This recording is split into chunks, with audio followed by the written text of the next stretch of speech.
Shalom Bapak Ibu, saudara-saudari yang terkasih dalam Tuhan Yesus Kristus. Senang sekali pada saat ini kita berjumpa kembali dalam podcast pendalaman ajaran GKI Residen Sudirman. Kali ini kita akan membahas satu topik yang begitu dekat dengan kehidupan kita sehari-hari, terutama dengan kehidupan teman-teman muda. Temanya adalah tentang gereja yang asik ala anak muda. Ya, kita tentunya sering mendengar pernyataan, gereja itu nggak keren, nggak asik, bahkan cenderung membosankan.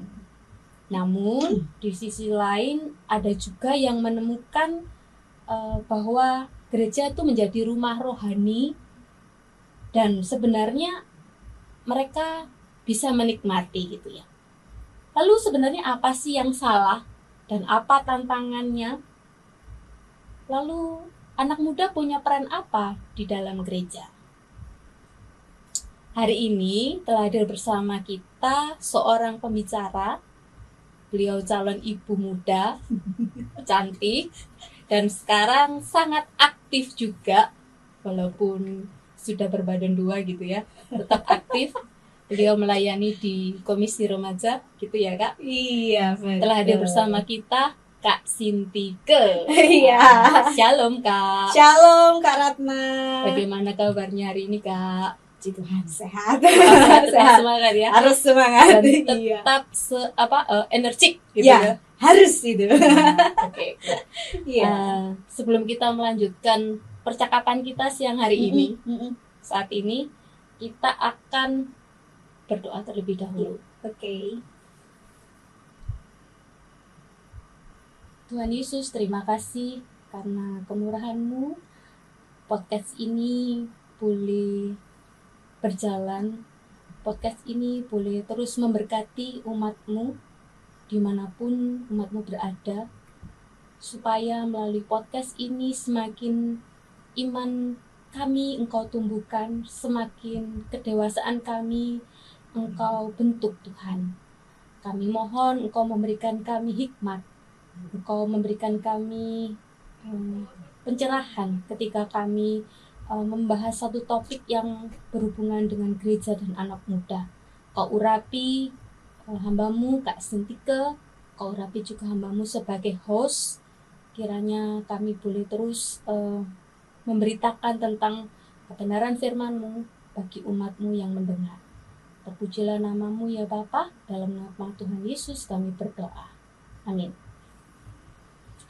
Ya, tadi sekilas saya sudah menyebutkan tentang tema hari ini ya Kak. Ya, betul. Nah, ketika saya ngobrol dengan beberapa anak muda, baik itu di gereja ini maupun di tempat lain, gitu ya, terutama anak-anak muda Kristen gitu, saya mendapati bahwa mereka itu merasa kalau pergi ke gereja itu tidak wajib setiap minggu. Iya. Bahkan ada yang bilang gereja itu nggak keren. Menurut pandangan Kak Tike, apakah ada data yang mencatat tentang hilangnya minat generasi muda terhadap gereja? Iya, memang benar ya, kalau kita ngomong tentang hilangnya minat, kalau tidak sesuai dengan data juga ini ya nggak valid nanti ya. Jadinya ya memang kita tahu ya Bapak Ibu Saudara, generasi muda itu kan tulang punggung gereja. Karena generasi muda itu punya warna tersendiri gitu ya, ide-idenya, inovasinya dalam mengembangkan setiap kegiatan di gereja. Nah, menurut catatan survei Barna Group yang tertulis dalam buku You Lost Me terhadap orang Kristen yang berusia 18 sampai 29 tahun di Amerika ya, berarti kan setelah remaja dan fase peralihan ya, menuju dewasa, itu menunjukkan bahwa ternyata 59% responden dulunya itu rutin beribadah di gereja, karena tapi sudah berhenti untuk datang ke gereja. Nah, Lumayan banyak. iya, lumayan banyak. Nah, tapi itu kan yang di Amerika. Iya. Terus gimana dengan Indonesia? Iya. Nah, kalau di Indonesia itu berdasarkan survei yang dilakukan oleh Bilangan Research Center ya, kita tahu spiritualitas generasi muda Kristen di Indonesia terhadap kalau nggak salah kurang lebih 4.095. Jadi tersebar. Jadi surveinya segitu banyaknya ya. 4.000 ya. Generasi muda Kristen usia 15 sampai 25, berarti remaja sama pemuda Pemuda. awal ya. Ya. Itu tersebar di 42 kota, menunjukkan bahwa begini, 91,8% itu masih rutin ibadah di gereja. Tapi dengan catatan rutinnya itu enggak yang setiap minggu sekali gitu loh, enggak. Sebulan tuh 2 sampai 3 kali. Wow. Cukup ya. Jadi keprihatinan ya. Iya, jadi 2 sampai 3 kali, berarti ada yang bolong-bolong ya di setiap bulannya. Nah, presentasi yang tidak rutin ibadah itu juga meningkat gitu loh. Jadi kalau misalkan tiap tahun ya, makanya 15 sampai 18 tahun jumlah remaja yang nggak rutin beribadah itu sebanyak 7,7%.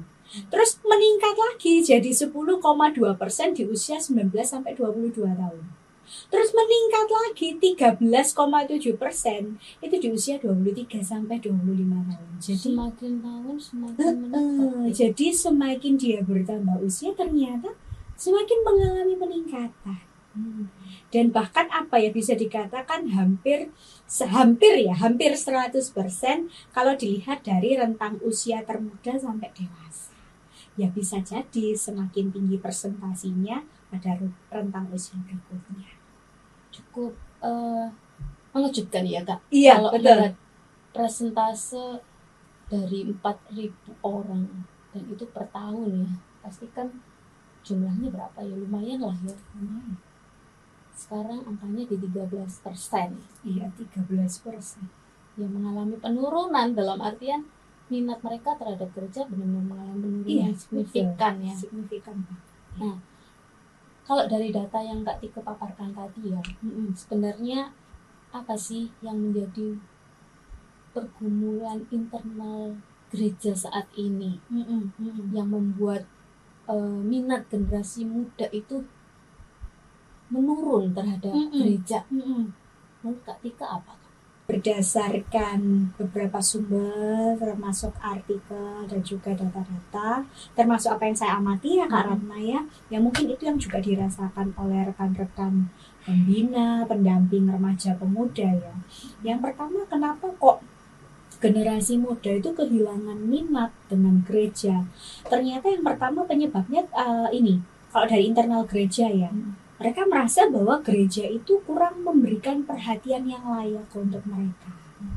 Nah, mereka itu merasa tidak dihargai keberadaannya itu. Dan seringkali ya mohon maaf kalau diminta tolong, itu ibaratnya mereka merasa ya generasi yang terdahulu kok rasanya bosi banget.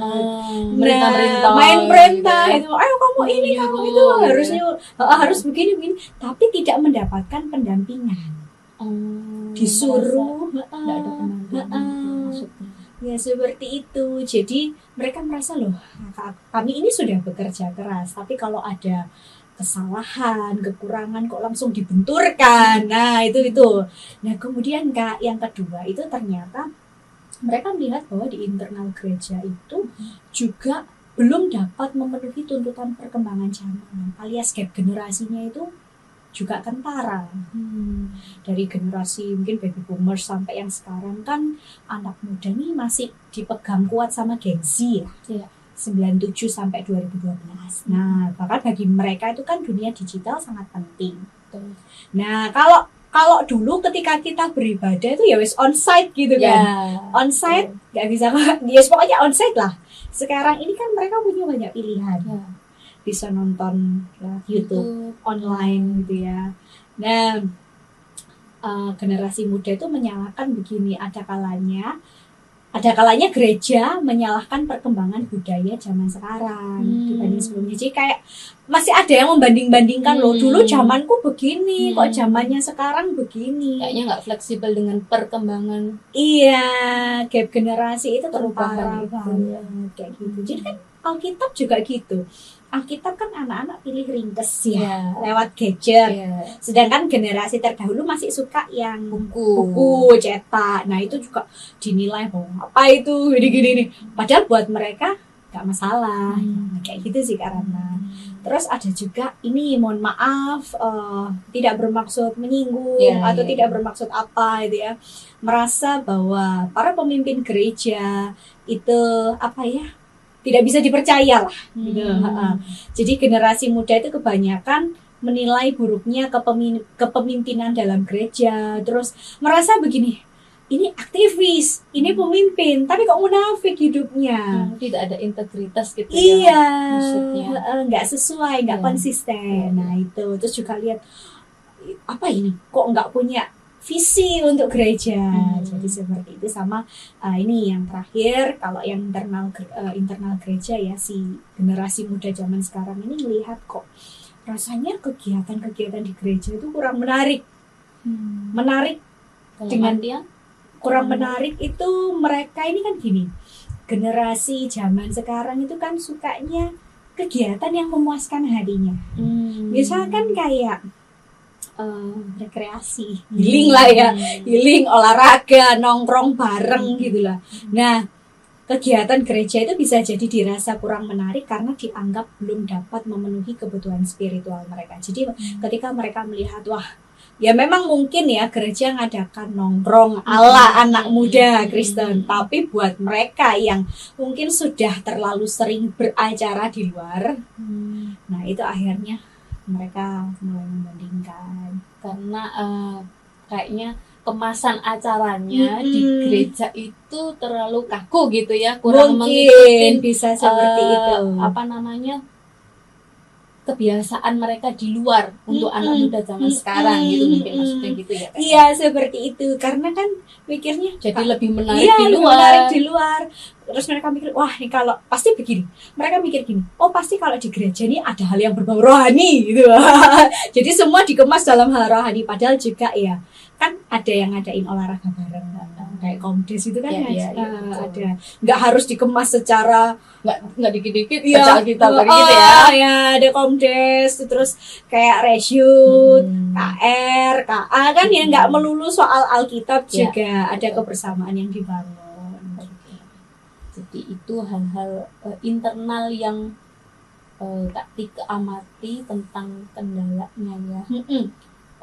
Kalau tadi kita udah ngupas tentang faktor internal, nah sekarang menurut Kak Tika apa faktor eksternal yang menjadi tantangan yang perlu kita ketahui nih sebagai gereja? Kita ini kan gereja ya, bukan ngomong tentang bangunan, tetapi kita manusianya ini adalah gereja gitu. Betul. Apa yang jadi faktor eksternal untuk kita waspadai? Gitu. Mungkin bisa dijelasin Kak. Soal faktor eksternal saya minta maaf dulu ya, tidak bermaksud apa ini, cuman memang ini dari apa yang saya temui, pelajari juga ini faktanya gitu ya. Tidak bermaksud juga menggurui para keluarga, tidak bermaksud menggurui para orang tua, karena saya pun juga calon orang tua ke depannya ya. Saya permisi dulu gitu ya. Jadi yang pertama itu kalau yang saya temui dan juga ternyata itu juga yang saya baca ya Kak Ratna ya, ternyata yang pertama tantangan yang berasal dari luar atau eksternal gereja itu yang pertama ketergantungan pada gadget. Seperti apa tuh? Bisa dijelasin? Nah gini, anak-anak ini kan mudah mengakses informasi secara online ya. Dan mereka dapat dihadapkan dengan konsumsi konten yang bertentangan dengan moral. Masuk akal juga ke situ. Ya. Remaja atau generasi muda itu cenderung menghabiskan waktu di media sosial, terus mengurangi waktu yang seharusnya digunakan untuk beribadah, berinteraksi dengan keluarga, dan memperdalam relasi pribadi dengan Tuhan. Bahkan sekarang ini kan banyak konten-konten apologetika ya, Betul. maksudnya itu. Tuh, saya amati juga itu. Nah, kalau misalkan generasi muda itu nggak waspada, mereka nggak tahu nih sumbernya dari mana, terus latar belakangnya apa. Iya. Nah, kalau nggak ditelusuri seperti itu, ya itu juga bisa menghambat kegiatan keagamaan. Mereka akan terbentuk pola pikir, loh, kalau di gereja bilangnya begini, tapi kok di konten YouTube media sosial ya, begini, YouTube, media sosial begini. Nah, ya ini susahnya kalau generasi muda tidak punya filter yang kuat. Nggak ada pendampingan juga ya. Nggak ada pendampingan juga. Nah, itu agak riskan ya, ketergantungan gadget itu. Lanjut Kak. Itu juga ini apa namanya? Kalau terlalu asik main di games. Nah, betul, itu juga yes, games ya kan. Mereka beranggapan begini Kak, karena Sabtu itu kan waktu weekend, libur karenanya ya. Nah, harusnya kan kalau kita dulu tahu Minggu itu ibadah kan Sabtunya tidur lebih awal ya. Iya betul. Nah, ini ada anak-anak yang berpikir begini, oh ya Sabtu ini waktunya me time, kayak balas dendam gitu ya. Dari Senin sampai Jumat udah sekolah, udah les, apa segala macam. Nah, weekend ini pengennya mereka punya me time. Iya, betul. Jadi sampai menghabiskan waktu keasikan dengan game. Makanya saya pernah nanya, kok bangunnya siang hari Minggu? Iya, main gadget sampai jam berapa? Jam 12, jam 1. Jadi kayak gitu, akhirnya ya seperti itulah, kegiatan keagamaan pun juga ikut terhambat kan, terganggu. Iya, yang kedua, saya mohon maaf sekali lagi tidak bermaksud menggurui ya, ini tantangan terkait akademik. Oke. Iya, karena kita tahu sekolah zaman sekarang kan tuntutan akademiknya cukup tinggi ya. Iya. Akhirnya anak-anak juga ada yang kesulitan belajar, kewalahan akibat tuntutan akademik. Belum lagi, mohon maaf sekali lagi, tidak sedikit dari mereka yang dituntut mendapat prestasi akademik. Jadi ada budaya keluarga yang memprioritaskan hasil akademis.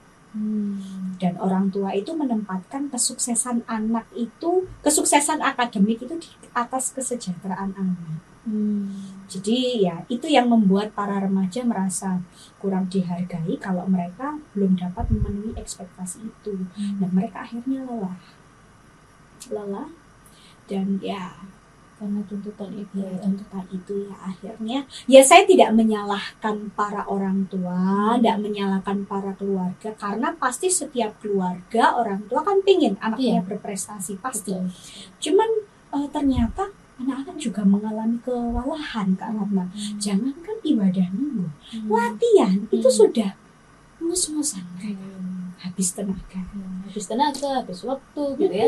Terus kadang nggak fokus juga. Betul. Karena masih ada PR ini itu dan belum lagi les. Nah, itu. Les yang tidak berhubungan dengan akademis, misalnya ada les musik, les apa, nah balet lah, apalah gitu ya.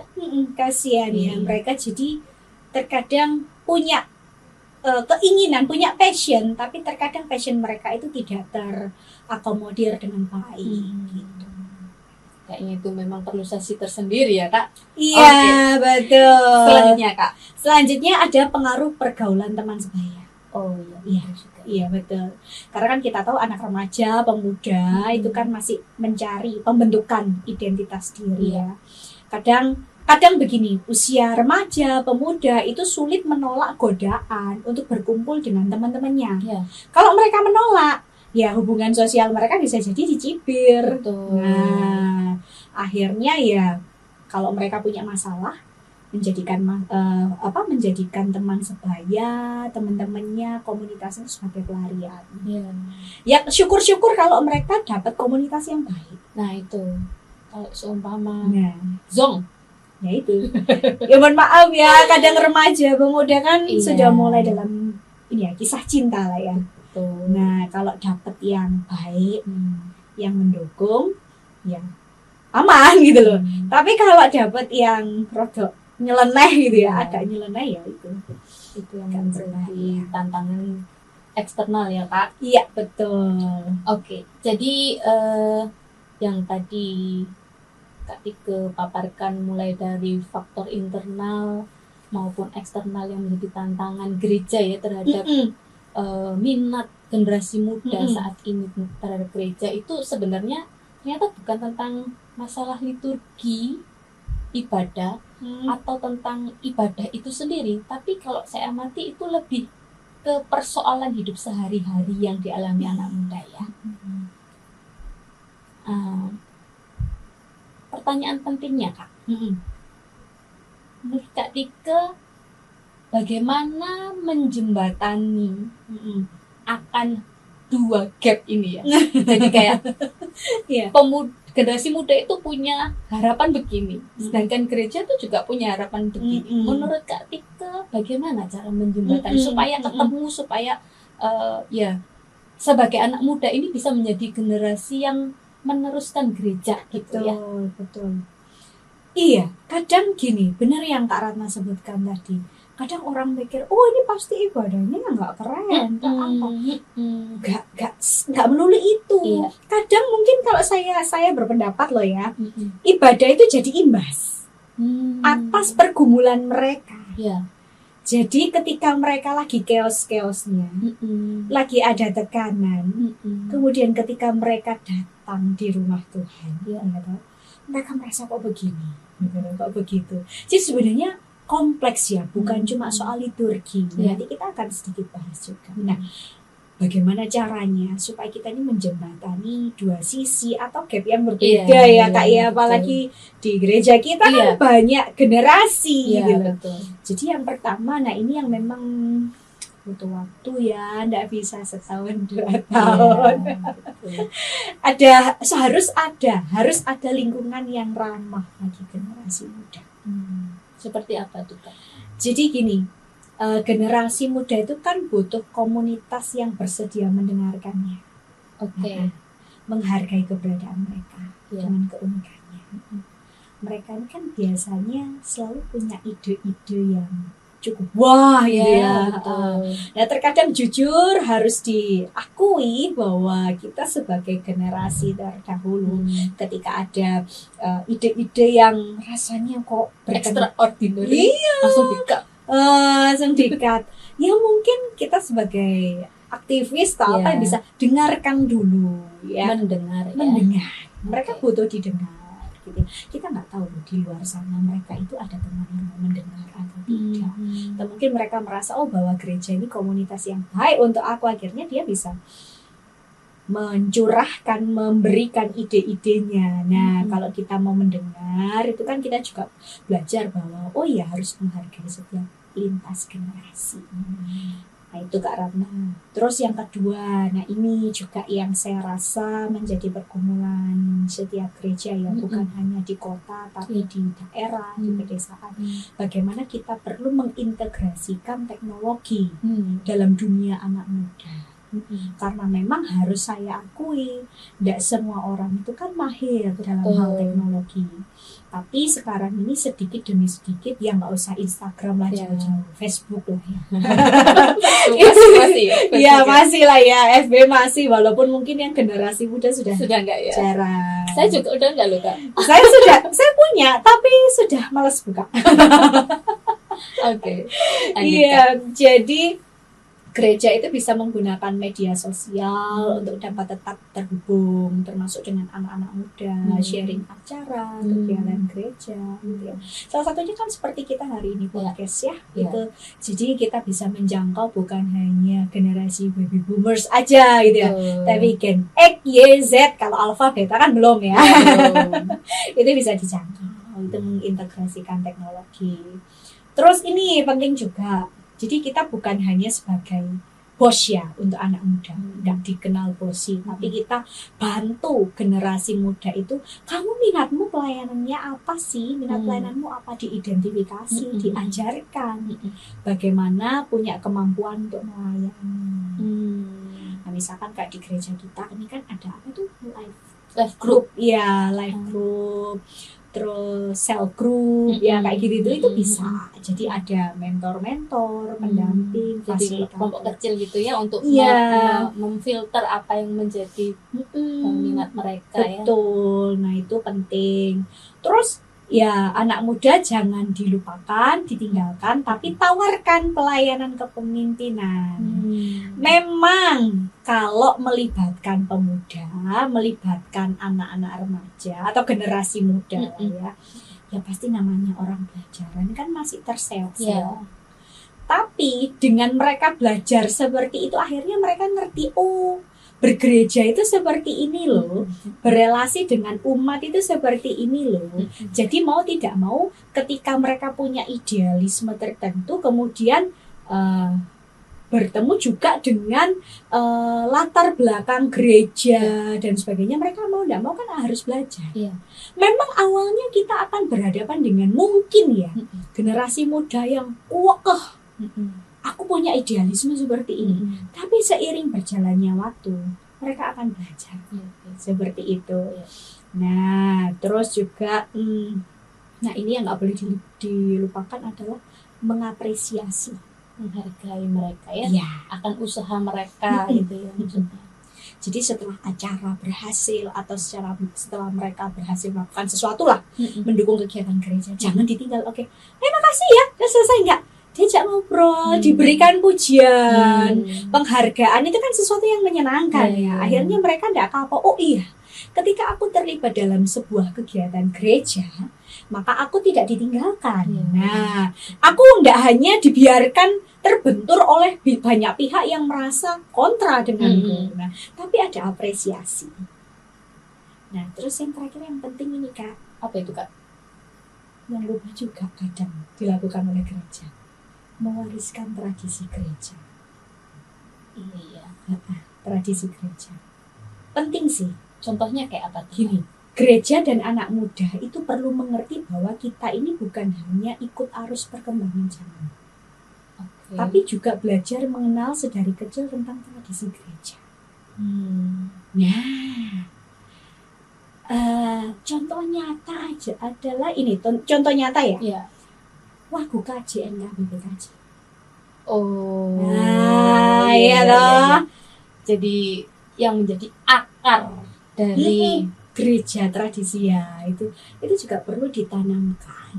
Jadi ketika istilahnya gini, jangan sampai mereka ikut tren hingga kebablasan sebab budaya bahkan liturgi yang sudah dihidupi dalam sebuah gereja yang tadi Kakak itu bisa diterobos. Gini, modern boleh ya, enggak masalah gitu loh. Ada tren teknologi masuk ini itu gak apa-apa, tapi jangan lupa anak muda itu mesti ngerti bahwa saya dibesarkan dalam tradisi gereja yang seperti ini gitu ya. Berarti ya saya harus menghargai tradisi gereja. Nah Kak, syukur-syukur ya kalau kita ini banyak memberikan edukasi terhadap generasi muda tentang tradisi gereja kita. Misalkan lagu-lagu KJN, KBBKJ ya toh. Misalkan gini, kok bisa lagu ini kok nadanya begini? Itu kan pasti si penulisnya itu nggak mungkin sembarangan nulis. Nah itu tuh yang bisa kita ajarkan. Nah kenapa kok liturgi kita ada ordo ini gitu? Bedanya apa dengan yang di luar? Itu kan kita punya keunikan, keistimewaan, sehingga mereka akhirnya belajar menghargai. Oh, belajar menghargai bukan sekedar membandingkan loh ya, menghargai. Oke, berarti aku boleh modern, tapi aku tetap menghargai, menghidupi tradisi gereja yang sudah dibangun bertahun-tahun. Iya, betul sih, betul Kak. Mungkin kalau saya bisa menyimpulkan gitu ya, kita tuh hampir nggak pernah sih memberikan penjelasan tentang hal itu ya. Kita cuman pokoknya harus begini, pokoknya kayak gini, kamu harus ngikutin aja gitu ya. Tapi kita tidak pernah memberitahu mereka kenapa di dalam liturgi ibadah kita GKI itu ya, maksudnya Kak Tika mungkin itu seperti ini urutannya dan memakai kenapa sih kok memakai lagu-lagunya yang itu yang kesannya membosankan gitu ya. Kita nggak pernah tuh ngasih penjelasan. Mungkin ada yang mendengar tapi nggak banyak orang muda yang ngerti gitu ya. Nah, jadi mereka melihatnya kiblat yang lain yang memasukkan ini kok kayak begini gitu ya. Iya sih, memang itu yang perlu ketika kita melibatkan anak muda, pelan-pelan kita memberitahu ya. Ya nggak kesannya supaya nggak kesannya mereka itu kita nggak memaksa, tapi kita memberi mereka informasi. Betul ya. Iya betul, itu sudah saya rasa di gereja kita juga kayak pemuda juga sudah melakukan, remaja juga ini apa namanya, setiap kali kelas 7 mau pelayanan kan dibekali dulu, harus ikut pembekalan itu gitu loh, jadi baru boleh pelayanan. Nah, itu saya rasa nanti mungkin ya siapa tahu bapak lain juga mengikuti. Semoga. Iya, lewat KJ, NKB, PKJ itu kan juga menyenangkan kok lagu-lagunya, apalagi umat lebih banyak tahu tentang legacy ya. Iya, legacy tentang GKI itu lebih baik gitu ya. Betul. Ya, meskipun ada begitu banyak tantangan yang tadi itu, tapi secara realita fakta yang ada di lapangan tuh masih ternyata ada loh teman-teman pemuda, teman-teman generasi muda yang sekarang itu mereka masih tetap beribadah di gereja dan mereka bertahan gitu ya. Betul. Menurut Kak Tika, apa ya kira-kira yang membuat mereka itu mau bertahan? Agak-agak penasaran nih. Iya benar. Jadi di satu sisi ada yang rodok bandel, bolong-bolong gitu ya. Tapi di satu sisi ada yang masih bertahan. Nah, ini kuncinya kita semua itu. Jadi yang pertama, kenapa kok masih ada generasi muda yang bertahan? Karena mereka masih merasa begini, wih, firman Tuhan yang tak dapetin di tiap minggu itu relevan loh. Apalagi mungkin tema-temanya kekinian banget, dikemas dalam tema yang baik dan itu tujuannya juga sangat mengena dalam diri mereka. Nah itu. Terus yang kedua, mereka merasa begini, ya sudah, yang lain kemana gitu ya. Tapi saya masih bisa bertahan di sini karena saya punya komunitas. Saya dikasih kesempatan untuk pelayanan. Walaupun mungkin si anak ini bukan tipe public speaking ya, di balik layar. Nah, dia merasa bahwa dia dihargai, diterima. Nggak apa-apa, mungkin temanku cuma 2 atau 3 orang atau 1. Yang penting aku punya komunitas. Diterima gitu keberadaannya. Terus yang saya lihat juga bahwa anak-anak generasi muda itu kenapa masih bisa bertahan, karena ternyata mereka punya mentor-mentor dalam kelompok kecil atau pembimbing, pendamping rohani, tim hamba Tuhan yang punya teladan untuk mereka. Nah itu. Terus berikutnya, kenapa kok mereka tetap stay di gereja? Karena mereka punya visi yang besar, punya keinginan, kerinduan bahwa oh iya gerejaku ini lek tak tinggal iki piye gitu ya. Mungkin orang-orangnya, SDM-nya tidak memungkinkan, aku tak tetap stay di gereja supaya nanti aku bisa mendukung perkembangan gereja. Nah seperti itu. Terus kemudian juga bersyukur juga meskipun di luar sana seperti itu ya kondisinya. Tapi masih ada orang tua, keluarga, orang-orang terdekat yang mendukung anaknya, ayo tetap stay gitu ya. Dengan segala dinamika yang terjadi di gereja. Ternyata ada ya. Masih banyak ya. Masih banyak. Cinta GKI. Puji Tuhan. Itu tadi kita ngomong tentang apa yang membuat mereka bertahan. Nah, sekarang kira-kira apa peran mereka generasi muda ini terhadap gereja masa depan, Kak?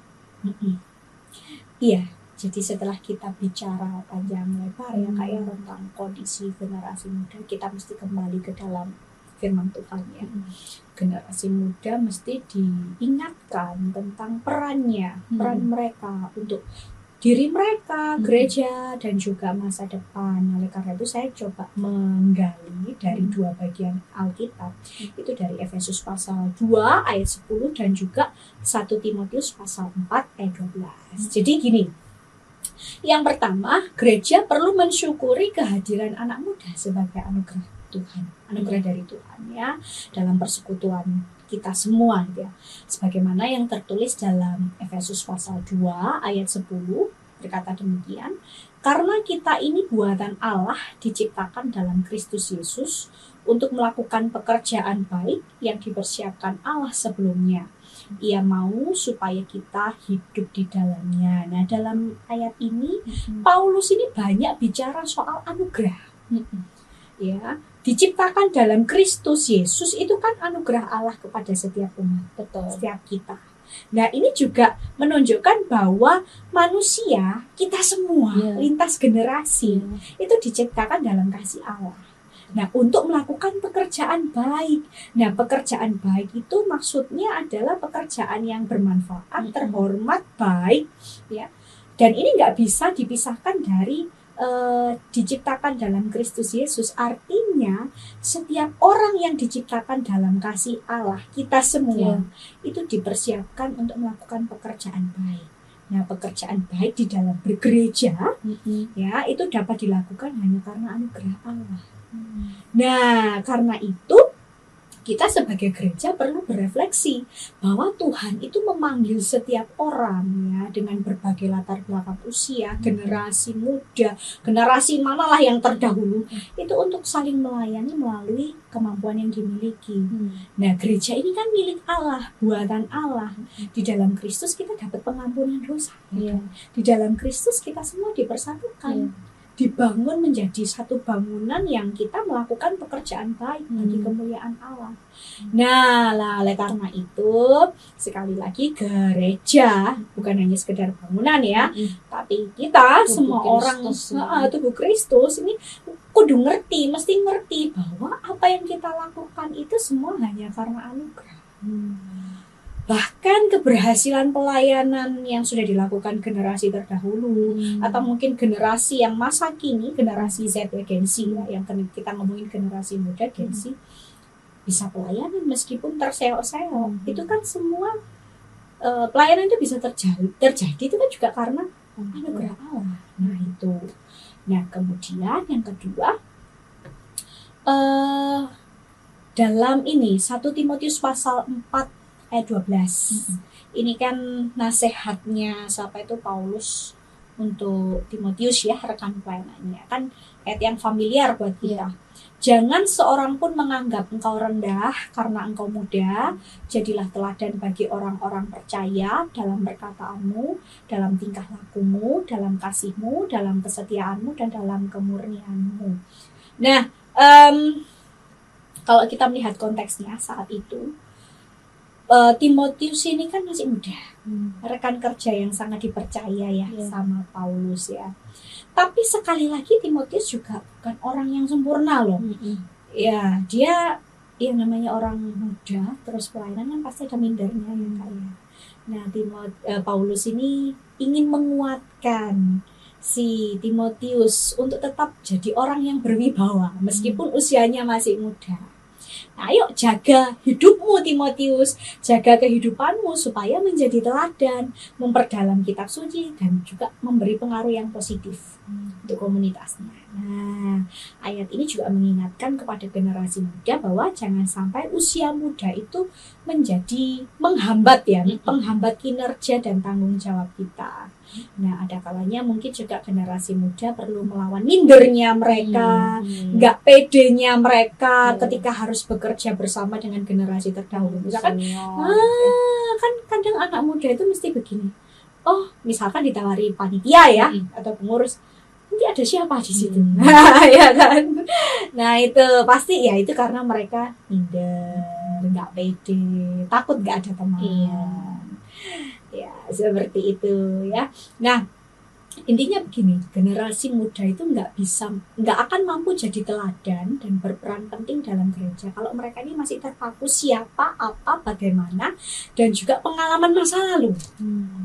Nah, oleh karena itu ya generasi muda juga perlu belajar memperlengkapi diri ya, supaya mereka tahu bukan hanya aku punya idealisme seperti ini, aku punya kreativitas seperti ini, tapi mereka juga perlu belajar memahami apa kehendak Tuhan di dalam diriku, di dalam gereja, ketika aku terlibat dalam satu pelayanan, dalam satu kegiatan. Berarti mungkin aku yang masih kecil, aku yang masih lemah, aku dihadirkan untuk memberi dampak yang positif. Nah, seperti itu. Dan juga mungkin mereka diasah satu pembentukan karakter juga kan dalam pelayanan ya, pembentukan karakter. Ya mungkin mereka yang bisa dikatakan manja, kakunya minta ampun, ketika di pelayanan terlibat seperti ini, akhirnya mereka akan belajar.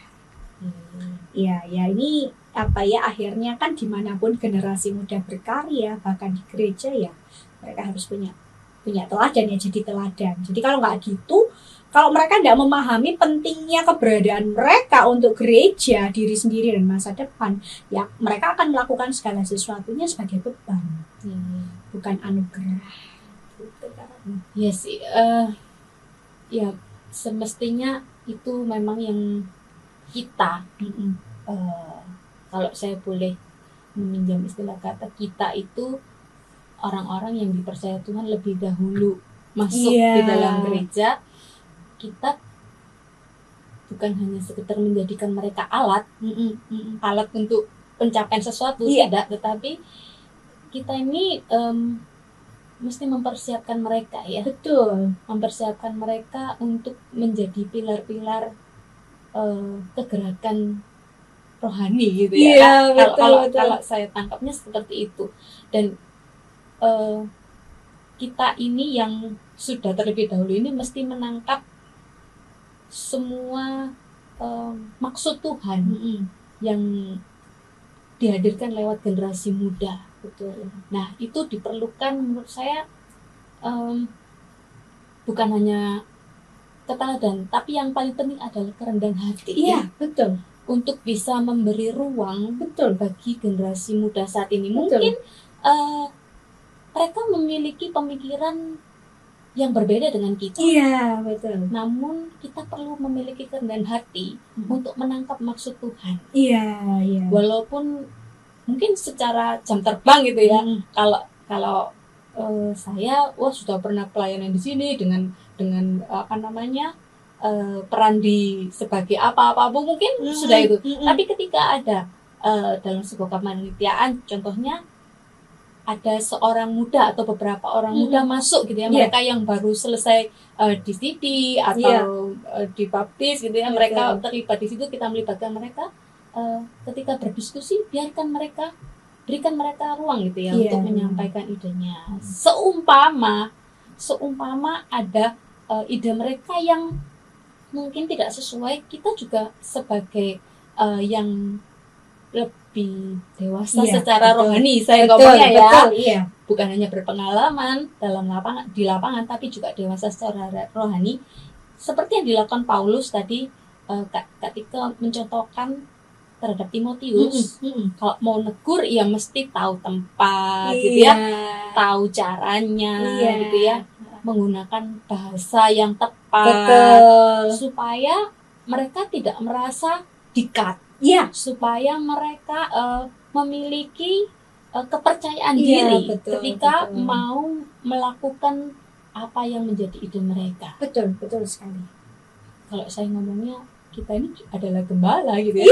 Gembala itu kan bukan ngomong tentang hamba Tuhan aja, saya juga hamba Tuhan, walaupun saya tidak sekolah teologi gitu ya. Kita semua ini adalah gembala, orang-orang yang dewasa secara rohani. Betul. Kita memiliki tugas untuk menggembalakan mereka, terutama anak-anak muda ini. Betul. Luar biasa sih. Jadi nggak sekedar dikat, nggak boleh ini, nggak boleh itu, kan anak-anak muda itu mesti tanya, kenapa nggak boleh? Kenapa tidak boleh? Alasannya apa? Pokoknya ini ada. Pokoknya itu menurut mereka nggak logis. Betul. Gitu. Kan jadi nggak asik gitu ya. Mereka males nggak mau lagi gitu. Ya Soalnya itu. semuanya serba di-cut. Katanya mau disuruh untuk terlibat pelayanan tapi di-cut. Gini nggak boleh, gitu nggak boleh ya gitu ya. Ya memang harus ada alasan yang logis ya, yang Betul. bersahabat juga untuk Beda-beda generasi kayaknya kan. Ya betul Nah, ini yang paling ditunggu nih oleh para audiens kita.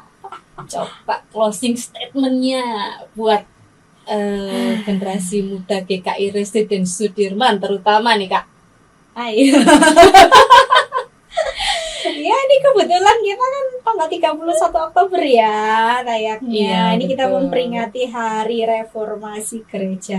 Oke. Ya, kita nggak usah cerita sejarahnya nanti Iya, ngalor iya. ngidul ya, Iya. pembahasannya nanti jadi nggak masuk.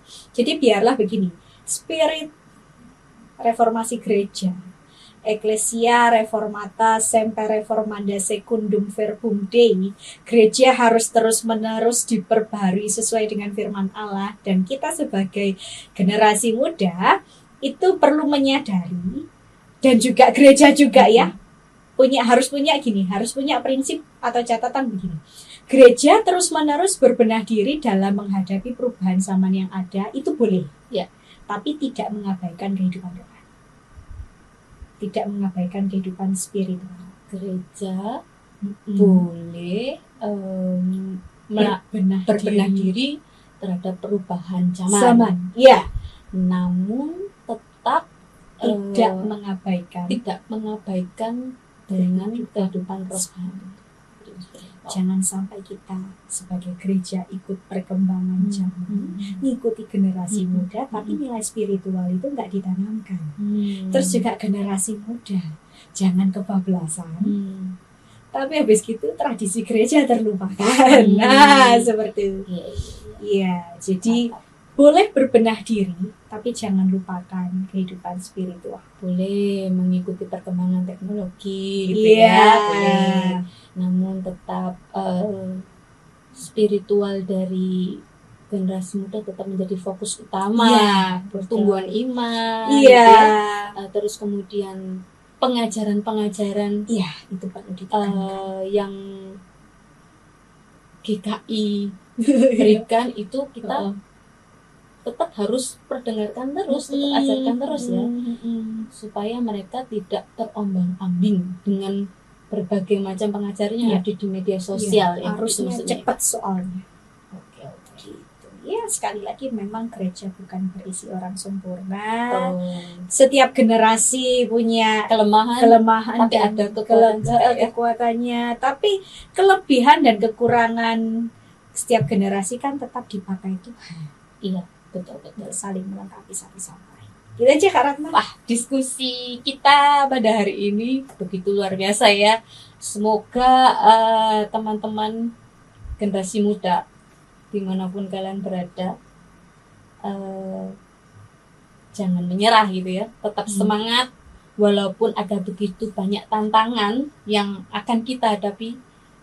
Saya masih berjuang muda. Sama ya. Sama masih muda. Justru saat-saat ini peranan orang-orang muda sangat dibutuhkan oleh gereja. Jangan patah arang, tetap semangat dan terus berdoa. Tadi itu ada ngomong tentang connect dalam kelompok kecil, gitu ya. Dan untuk gereja juga supaya menyediakan ruang untuk mendengar, menjadi gembala, gitu ya. Gembala itu bukan ngomong tentang pengajaran aja, tetapi merawat mereka, betul, yang hilang arah, merawat spiritual mereka juga, gitu ya. Nah, supaya kita ini saling melengkapi, ya. Terima kasih Kak Tika. Terima kasih buat sharingnya, buat obrolannya saat ini. Silakan ditutup dalam doa. Ya, baik, mari kita bersatu dalam doa. Bapa di dalam surga, kami mengucap syukur kalau pada hari ini kami boleh berbincang mengenai gereja dan generasi muda. Kami tahu ada banyak hal yang masih harus kami perjuangkan dalam pelayanan kami, bahkan relasi kami dengan generasi muda. Oleh karena itu berikan kami kerendahan hati satu sama lain untuk kami boleh saling menghargai keberadaan setiap lintas generasi, dan ajar kami menyadari bahwa gereja itu bukan hanya sekedar unjuk diri, unjuk rasa atau unjuk pencitraan diri atas apa yang kami miliki, tetapi biarlah ketika kami bergereja dengan baik, kami menyadari bahwa kami adalah satu tubuh Kristus, di mana kami masing-masing diperlengkapi untuk kemuliaan nama-Mu. Berkati gereja kami, berkati setiap generasi muda, sehingga ketika kami terlibat dalam berbagai pelayanan, kami menghasilkan pelayanan yang sungguh-sungguh memuliakan nama Tuhan. Terima kasih ya Bapa, di dalam nama Tuhan Yesus kami berdoa dan mengucap syukur. Amin. Amin. Oke. Bapak Ibu saudara-saudari yang terkasih, semoga obrolan kita pada saat ini mengingatkan selalu bahwa gereja itu rumah bagi siapa saja, termasuk bagi generasi muda. Mari kita dukung anak muda untuk terus berkarya dalam Tuhan, dan sampai jumpa pada episode berikutnya. Tuhan Yesus memberkati.